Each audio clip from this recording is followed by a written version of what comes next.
Assalamualaikum warahmatullahi wabarakatuh. Perkenalkan kami dari kelompok 7 dengan materi pengembangan tingkah laku assertive training, di mana anggotanya yaitu ada Anita, Anissa Faradiba, dan Nur Hidayah. Video penjelasan kali ini yaitu ditujukan untuk memenuhi tugas dari mata kuliah analisis berbahan tingkah laku. Di sini berikut kami akan menjelaskan beberapa materi yang kami angkat. Yang pertama ada pengertian. Pengertian dari assertiveness training merupakan suatu metode untuk menghilangkan atau deconditioning kecemasan individu yang terlalu malu dan takut dalam memberikan respon yang sesuai dalam situasi antar pribadi dengan mengajarkan tingkah laku yang sesuai kepada individu. Assertiveness training dapat membantu siswa mengenali diri ketika mereka sedang disalahgunakan orang lain dan bagaimana menolak permintaan tersebut secara efektif tanpa marah dan agresif. Assertive training merupakan pelatihan keterampilan sosial berupa kemampuan untuk menolak permintaan, mengekspresikan perasaan positif dan negatif, berinisiatif, mengajak, mengakhiri pembicaraan, membuat permintaan pribadi tanpa menderita karena terlalu stres. Jadi, teknik assertive training ini merupakan sebuah teknik yang bertujuan untuk pelatihannya untuk meningkatkan kemampuan asertif dalam mengkomunikasikan pikiran dan perasaan. Assertive training bukanlah pelatihan yang mengajarkan siswa untuk menjadi agresif, keras atau bullying dan mencoba untuk mendominasi orang lain. Namun lebih merupakan pelatihan untuk melawan orang lain yang berusaha untuk mendominasi dan memanipulasi dirinya.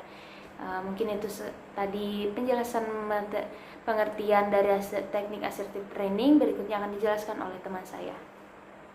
Ya, baiklah, di sini saya akan menyambung pembahasan dari teman saya. Selanjutnya yaitu kita membahas tentang tujuan dari assertive training. Nah, di sini sudah terbagi menjadi beberapa tujuan. Yang pertama yaitu mendorong kemampuan seseorang untuk mengekspresikan berbagai hal yang berhubungan dengan emosinya.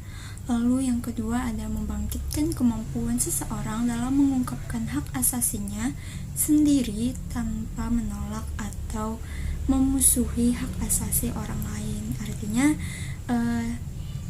seseorang ini mampu untuk mengungkapkan apa yang menjadi hak asasinya tanpa menindas atau melukai hak asasi orang lain. Lalu yang ketiga itu mendorong seseorang untuk meningkatkan kepercayaan dan kemampuan diri sendiri. Jadi selain dari mendorong ataupun membangkitkan seseorang untuk dapat mengungkapkan sesuatu atau mengungkapkan hak asasinya, tujuan dari assertive training ini juga untuk meningkatkan kepercayaan serta kemampuan diri dari seseorang. Lalu yang keempat atau yang terakhir itu adalah meningkatkan kemampuan untuk memilih tingkah laku asertif yang cocok untuk diri sendiri. Artinya di sini melalui latihan asertif atau assertive training, tujuannya itu untuk meningkatkan kemampuan diri sendiri dalam memilih perilaku atau tingkah laku asertif yang cocok. Nah, kita beralih pada selanjutnya yaitu manfaat dari assertive training. Nah, manfaat dari assertive training ini dapat kita simpulkan. Yang pertama itu adalah membantu untuk meningkatkan kemampuan mengkomunikasikan apa yang diinginkan, dirasakan, dan dipikirkan orang lain, namun tetap menjaga dan menghargai hak-hak serta perasaan orang lain. Nah, jadi artinya manfaat dari assertive training yang dapat kita rasakan itu adalah meningkatnya kemampuan kita dalam berkomunikasi, terutama untuk mengkomunikasikan apa yang kita inginkan, kemudian apa yang kita rasakan dan juga apa yang kita pikirkan, tanpa harus melukai hak orang lain, ataupun kita dapat menjaga serta menghargai hak-hak dan perasaan orang lain. Ya, mungkin itu tadi penjelasan terkait tujuan dan juga manfaat dari assertive training. Selanjutnya akan dibahas oleh teman saya. Terima kasih. Baiklah, perkenalkan nama saya Anita dengan NIM 1910123220028. Nah, jadi di sini saya akan melanjutkan presentasi dari kawan saya sebelumnya. Di sini saya akan membahas tentang teknik langkah-langkah dalam teknik assertive training. Nah, jadi di sini menurut Burnett pada tahun 1992 itu agar memberikan teknik assertive training ini memiliki dampak yang optimal pada individu. Yang pertama-tama itu pelatih harus mengembangkan beberapa kompetensi aktivitas. Nah, jadi berikut langkah-langkahnya dalam tahapan pemberian teknik assertive training ini.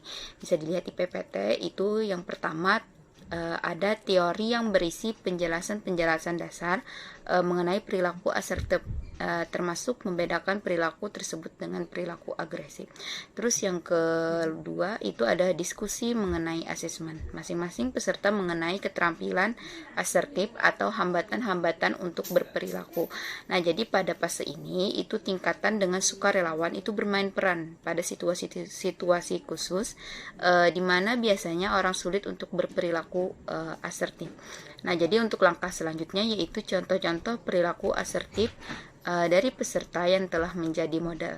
Peran ini dapat diberikan dalam bentuk demonstrasi oleh fasilitator dengan fasilitator lain.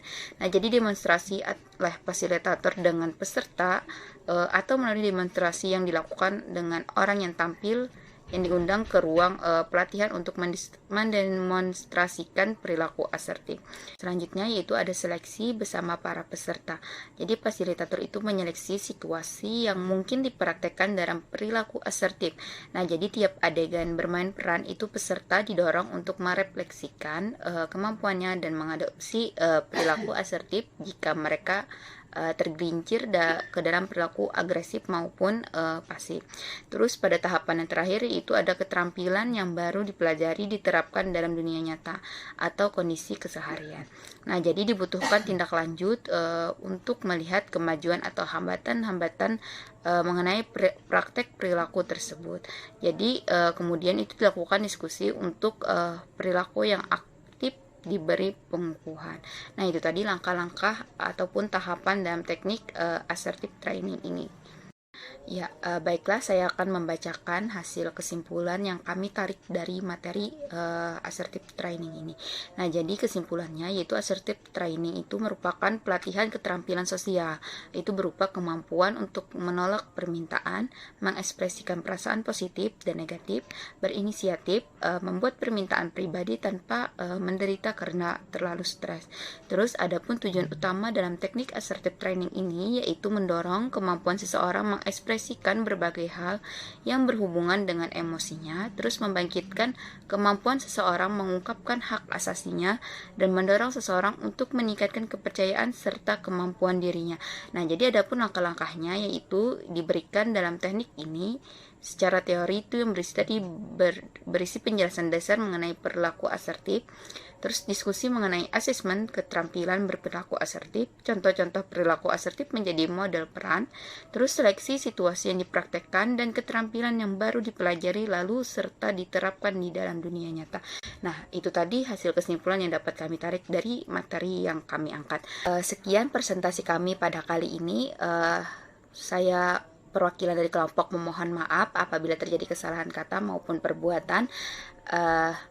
Sampai ketemu di lain waktu. Wassalamualaikum warahmatullahi wabarakatuh.